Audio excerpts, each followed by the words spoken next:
Avant de commencer notre réflexion, notre partage, je voudrais vous dire tout de suite que ce matin, vous ne pourrez pas dire que vous n'aurez pas lu la parole de Dieu. Vous avez remarqué que Joël a beaucoup lu de textes et nous allons poursuivre en lisant également beaucoup de textes bibliques parce que de toute façon, notre foi est fondée sur la parole de Dieu. Alors, je n'ai pas eu le temps de finir tout mon slide.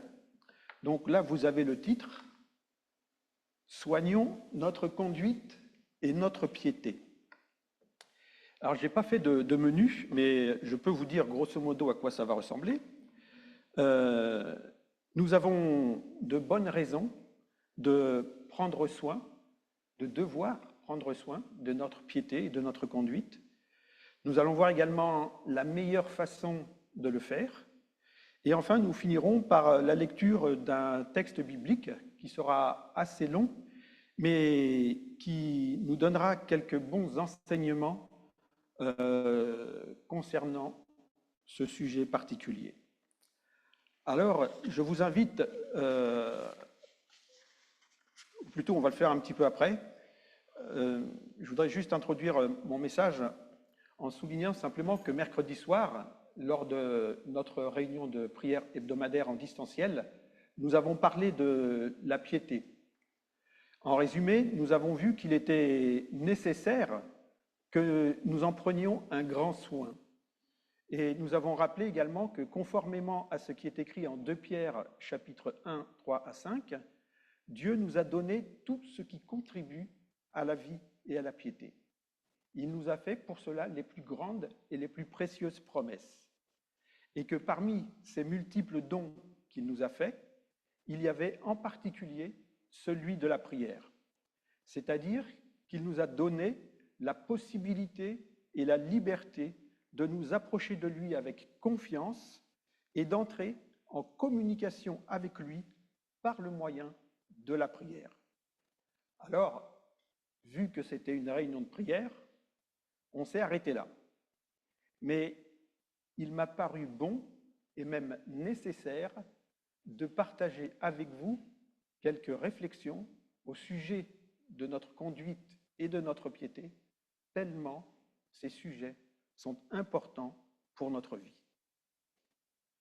Alors je vous invite donc à faire une première lecture dans la première épître de Pierre, chapitre 3, versets 1 à 18.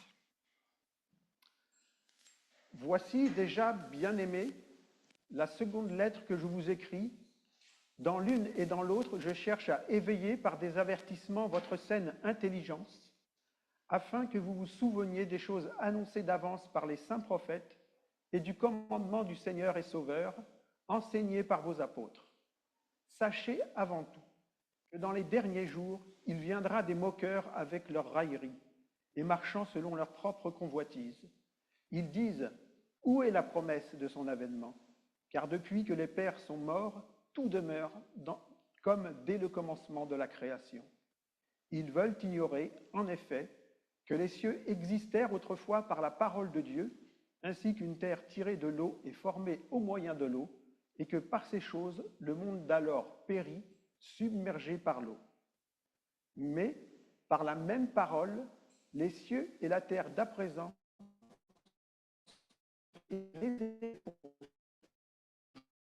et de la ruine des hommes impies. Mais il est une chose, bien-aimée, que vous ne devez pas ignorer, c'est que devant le Seigneur, un jour est comme 1000 ans, et 1000 ans sont comme un jour.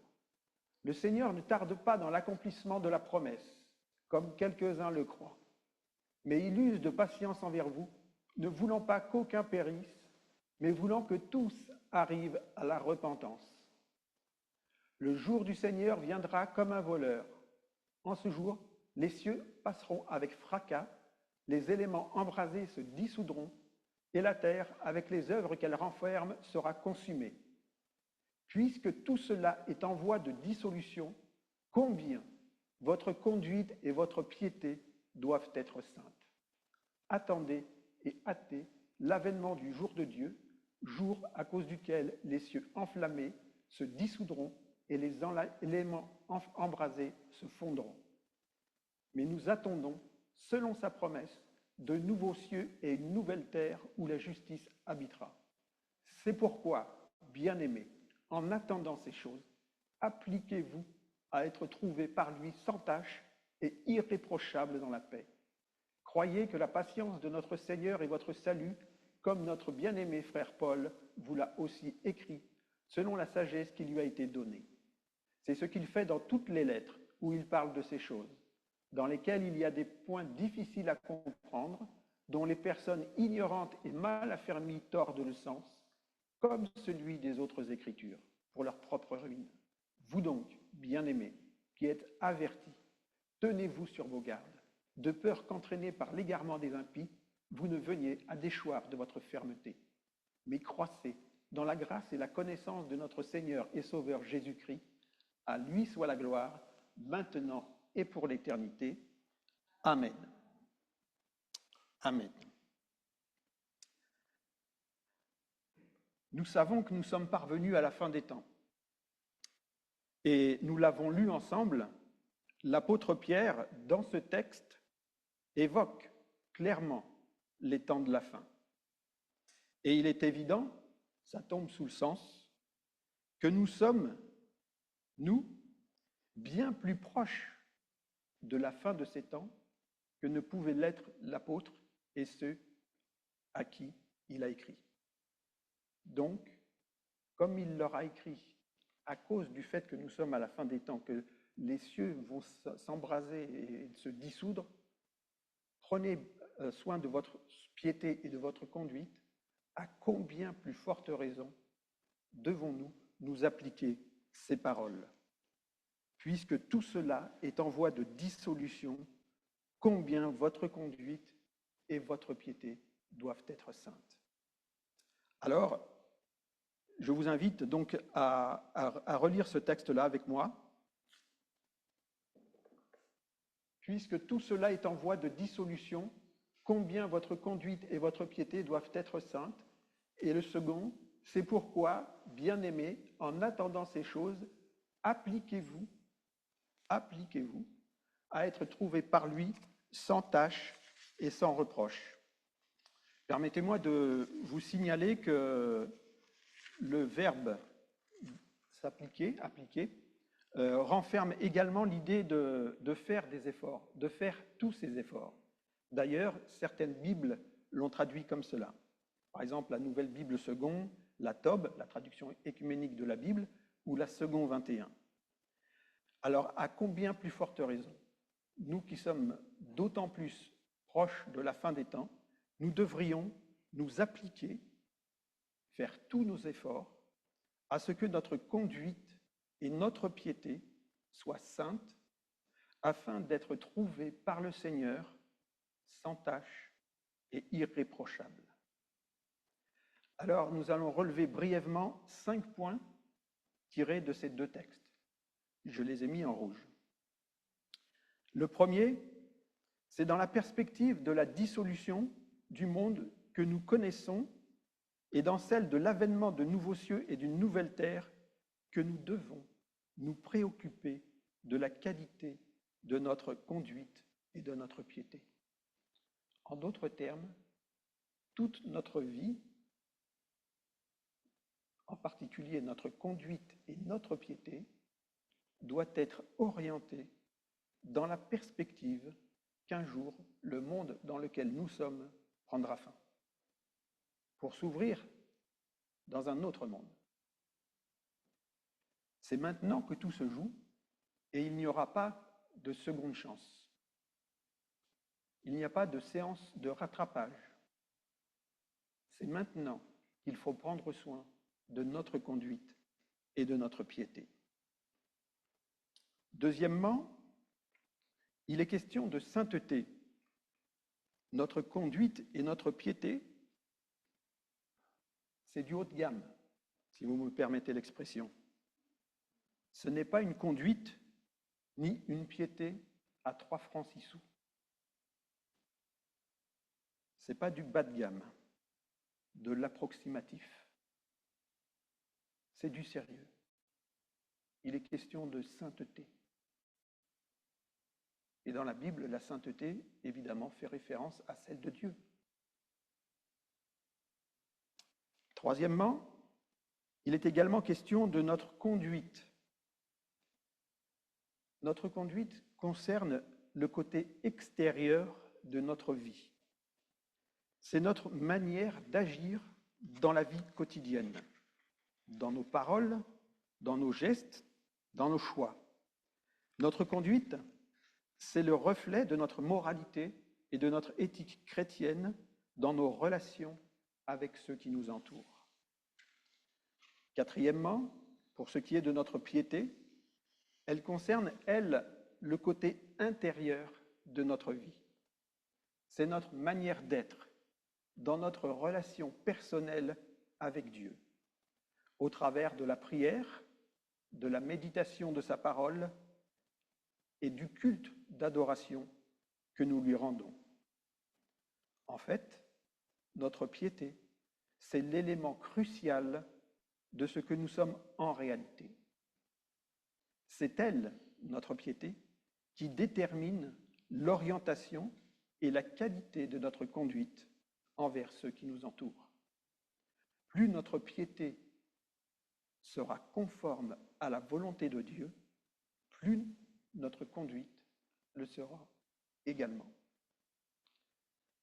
Cela nous amène à la conclusion logique que pour avoir une conduite sainte, comme nous le recommande l'apôtre Pierre, et donc Dieu lui-même, parce que c'est Dieu qui a inspiré l'apôtre Pierre,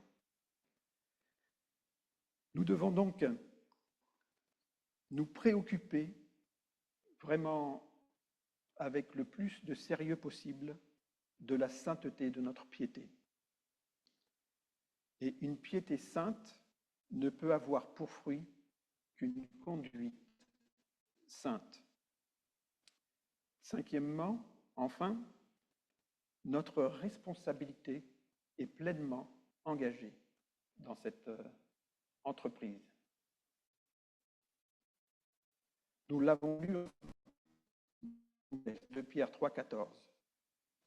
C'est à nous, frères et sœurs, que revient la responsabilité de nous appliquer, de faire tous nos efforts pour être trouvés sans tache et irréprochables devant le Seigneur. C'est notre responsabilité. C'est le Saint-Esprit qui a inspiré l'apôtre Pierre à dire « Efforcez-vous, appliquez-vous, faites tous vos efforts pour être trouvés saints et irréprochables devant le Seigneur. » Alors, je m'empresse de préciser sans tarder que si nous sommes responsables de mener à bien tout ce que le Seigneur attend de nous, il faut également savoir que c'est le Seigneur qui nous rendra capables de mettre en œuvre ce qu'il nous commande de faire. Il nous a fait de nombreuses promesses à ce sujet. Et nous savons que si sans lui, nous ne pouvons rien faire, comme il le dit dans l'Évangile selon Jean chapitre 15, verset 5, « Sans moi, vous ne pouvez rien faire », avec lui, rien ne nous est impossible. Et surtout pas ce qu'il nous demande de faire. Alors, tout cela étant dit, il nous faut voir maintenant comment avoir une conduite et une piété sainte. Comment être trouvé par le Seigneur sans tache et irréprochable devant lui?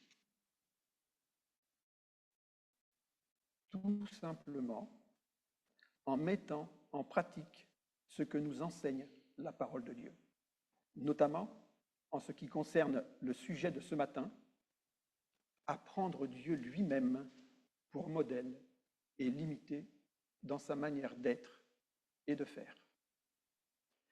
Car pour ce qui est de la conduite de notre vie et de notre piété en particulier, et afin que nous soyons sans tache et irrépréhensibles, c'est le Seigneur qui est sans contestation possible le modèle par excellence. Si donc nous voulons que notre vie soit une réussite, il convient, une fois de plus, de porter nos regards sur lui et de chercher à lui ressembler.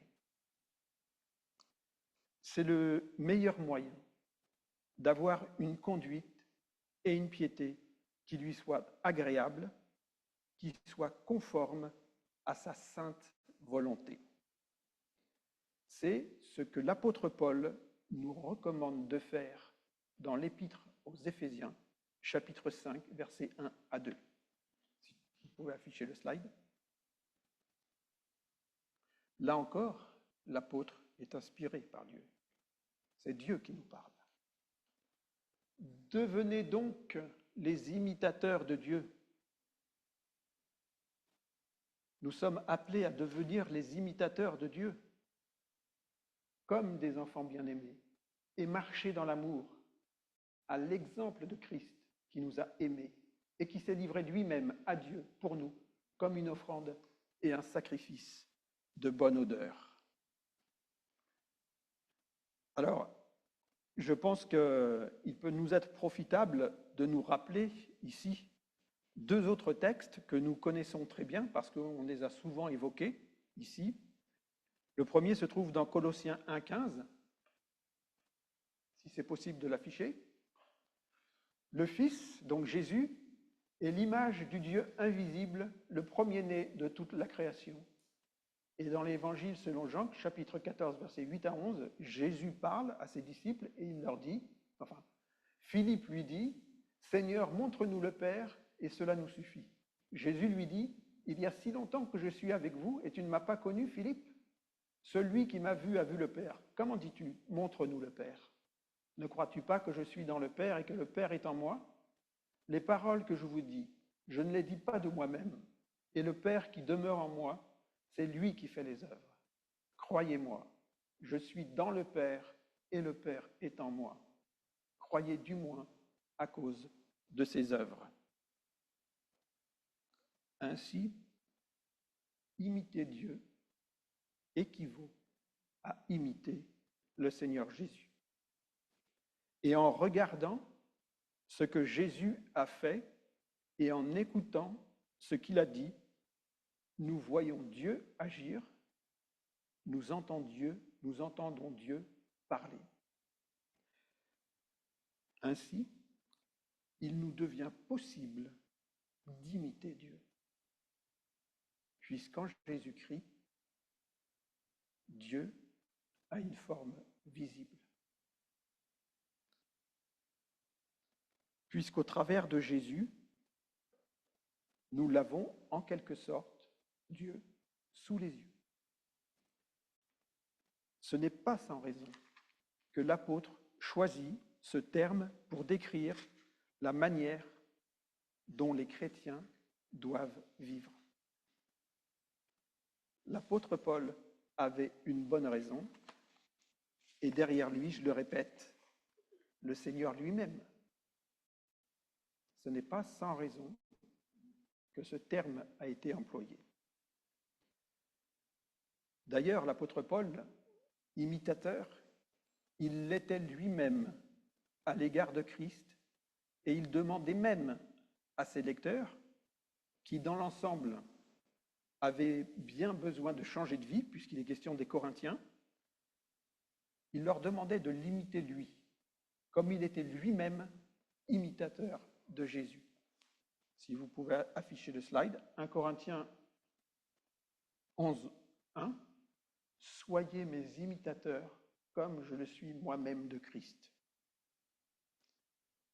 L'apôtre Paul vivait ce qu'il enseignait, et il était bien placé pour savoir que la meilleure manière de prendre soin de sa conduite et de sa piété, c'était d'imiter le Seigneur.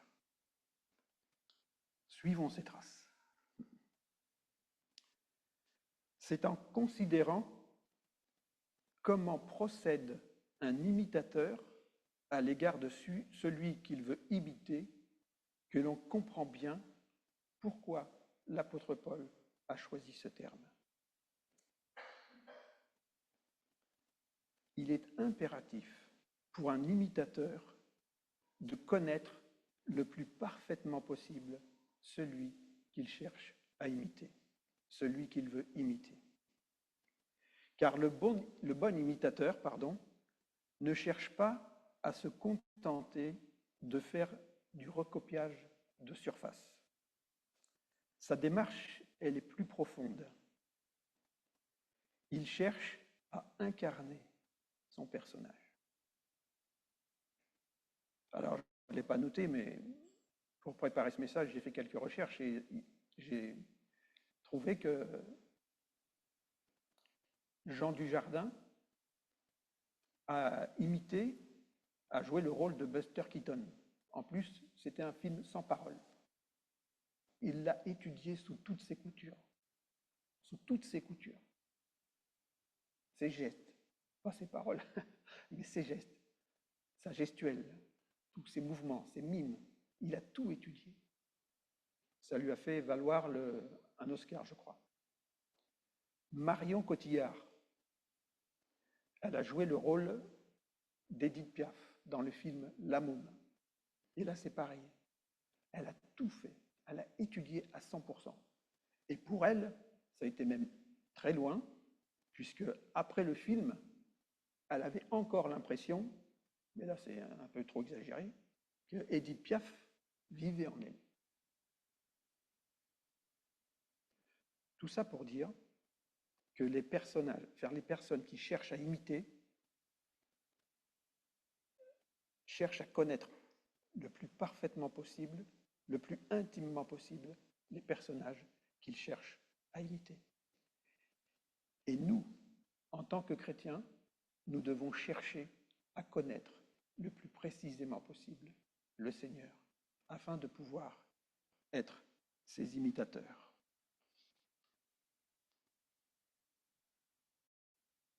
Ça implique obligatoirement qu'il faut passer du temps dans cet apprentissage. Un long temps d'observation et d'écoute attentive. Cela demande aussi beaucoup d'exercices, de pratique, de mise en pratique. Et l'imitation de l'imitateur, elle est réussie quand ceux qui le voient et l'entendent reconnaissent tout de suite qui il imite. C'est là que c'est réussi. Et en ce qui nous concerne, nous qui sommes appelés à imiter le Seigneur, c'est lorsque ceux qui nous voient vivre disent « celui-ci, c'est un chrétien. Celle-là, c'est une chrétienne. » C'est ça que nous devons chercher. Notons bien, parce que je sais que de dire que nous devons incarner notre modèle, et en l'occurrence Dieu, ça peut paraître un peu étrange. Ce n'est pas le produit de la morphine que je suis en train de prendre qui m'a fait dire ça, je vous rassure tout de suite. Tout simplement parce que c'est écrit. C'est écrit. Incarner le Seigneur Jésus. C'est ce que nous pouvons lire dans l'Évangile selon Jean, chapitre 15, verset 5, par exemple. « Je suis le cep, vous êtes les sarments. Celui qui demeure en moi et en qui je demeure porte beaucoup de fruits, car sans moi, vous ne pouvez rien faire. Celui en qui je demeure. » Et l'apôtre Paul, dans l'Épître aux Romains, chapitre 8, verset 10, il dit « Si Christ est en vous, si Christ est en vous, le corps, il est vrai, est mort à cause du péché, mais l'esprit est vie à cause de la justice. » Il y a un autre texte qui évoque aussi cette incarnation de Jésus en nous. Je ne l'ai pas noté, mais si ma mémoire ne me fait pas défaut, c'est dans Galates, chapitre 4, verset 19, où l'apôtre dit qu'il souffre des douleurs de l'enfantement jusqu'à ce que Christ soit formé en vous. C'est ce qui est écrit.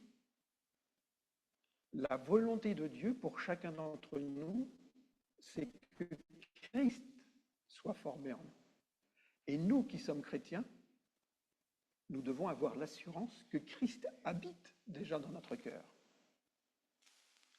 La question, c'est de savoir à quel point, dans quelle mesure il est développé en nous, à quel point c'est lui qui règne dans notre vie. Mais il est là déjà présent. Nous l'incarnons déjà. Que le Seigneur nous bénisse et qu'il nous aide à progresser dans l'enseignement de sa parole.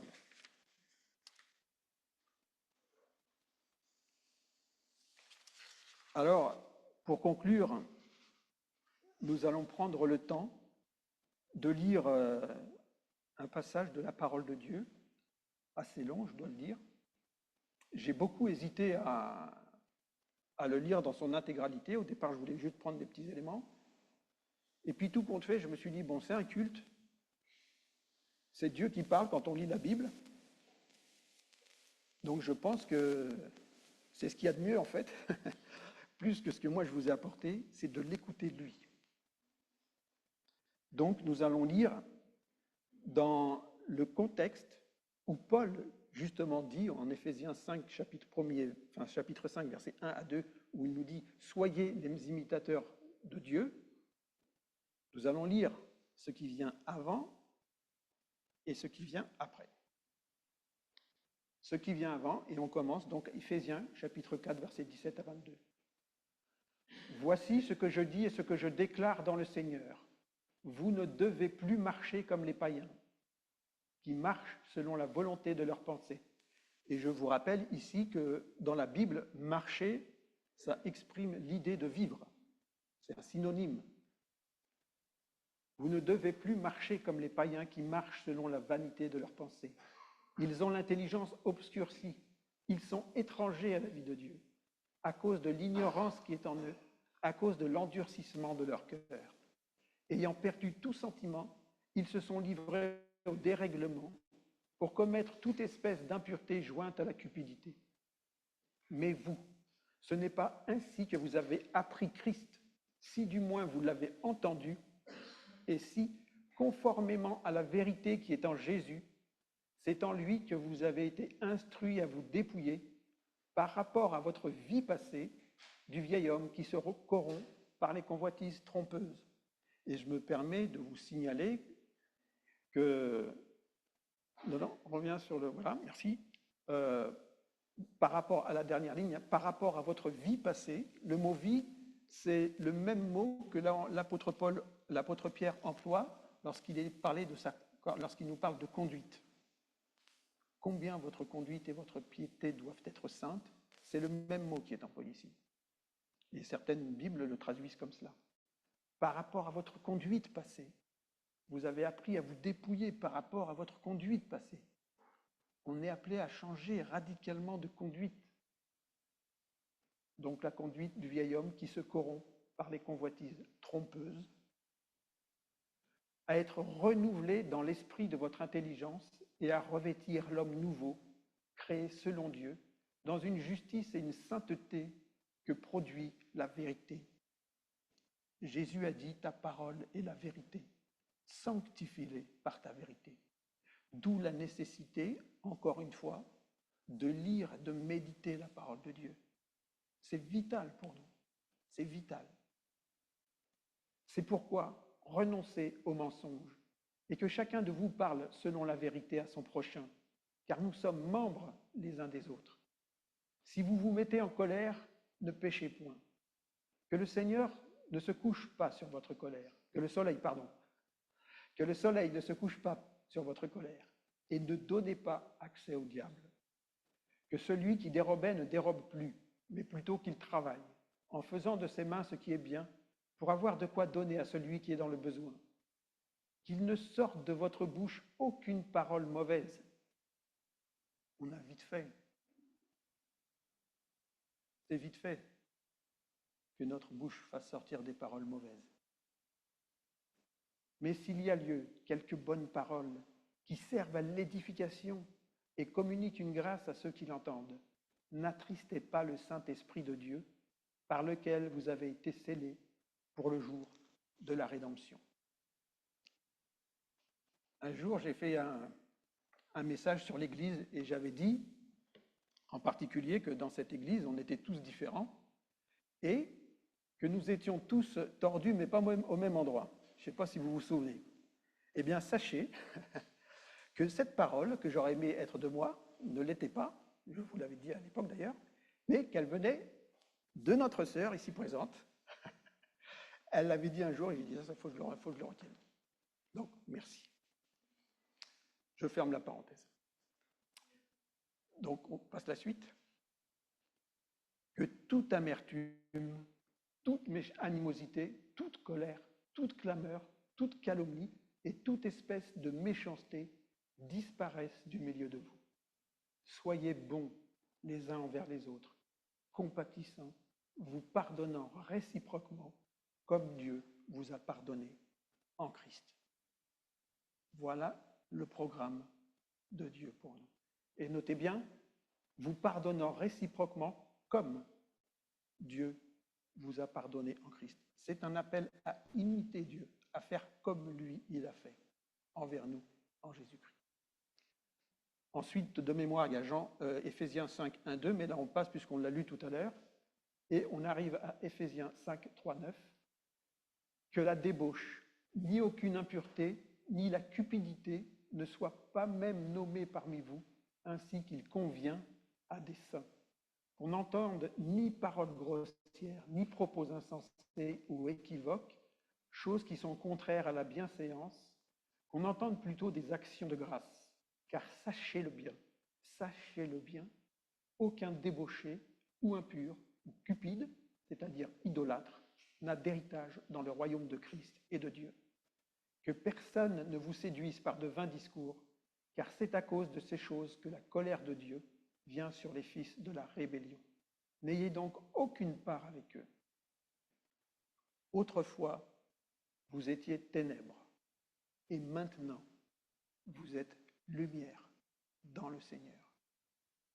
Autrefois, nous étions ténèbres, nous étions dans les ténèbres. Aujourd'hui, maintenant, nous sommes lumière, nous sommes dans la lumière. Marchez, vivez comme des enfants de lumière. Car le fruit de la lumière consiste en toutes sortes de bonté, de justice et de vérité. On peut donner la suite? Notez bien. Examinez ce qui est agréable au Seigneur et ne prenez point part aux œuvres infructueuses des ténèbres, mais plutôt condamnez-les. Examinez ce qui est agréable au Seigneur. Car il est honteux de dire ce qu'ils font en secret, mais tout ce qui est réprouvé apparaît en pleine lumière, car tout ce qui est ainsi manifesté est lumière. C'est pour cela qu'il est dit « Réveille-toi, toi qui dors, relève-toi d'entre les morts, et Christ t'éclairera. » Et écoutez bien la suite également. Prenez donc garde de vous conduire avec circonspection, non comme des insensés, mais comme des sages. Vous conduire avec circonspection, avec intelligence, en observant ce qui est bon, ce qui est agréable au Seigneur, ce qui ne lui convient pas. Pas comme des insensés, mais nous conduire avec circonspection. Ne vous enivrez pas de vin. Comprenez quelle est la volonté du Seigneur. Ne vous enivrez pas de vin, c'est de la débauche. Soyez au contraire remplis de l'esprit. Entretenez-vous par des psaumes, par des hymnes et par des cantiques spirituels, chantant et célébrant de tout votre cœur des louanges du Seigneur. Rendez continuellement grâce à Dieu le Père pour toutes choses, au nom de notre Seigneur Jésus-Christ, vous soumettant les uns aux autres dans la crainte de Christ. Amen. Voilà le programme de Dieu pour chacun d'entre nous. Que le Seigneur nous aide, qu'il nous bénisse ensemble et nous rende capables d'avoir une bonne conduite, une conduite qui lui soit en tout point agréable et une bonne piété, une piété sainte comme il le veut. Amen. Seigneur, nous voulons te remercier pour ta parole. Nous voulons te remercier pour ton amour. Nous voulons te remercier également pour les directives que tu nous donnes. Merci aussi pour le don de ton esprit. Merci pour tes promesses aussi, toutes celles par lesquelles nous pouvons vivre ce que tu nous demandes de vivre. Nous voulons te bénir de tout notre cœur, Seigneur, parce que tu as formé sur chacun d'entre nous des projets merveilleux, et cela pour l'éternité. Donne-nous, Seigneur, cette intelligence de nous préparer et d'être prêts pour le jour où toutes choses se dissoudront, ou pour le jour où tu viendras nous chercher. Nous te le demandons, Seigneur, en ton nom et pour ta gloire. Amen.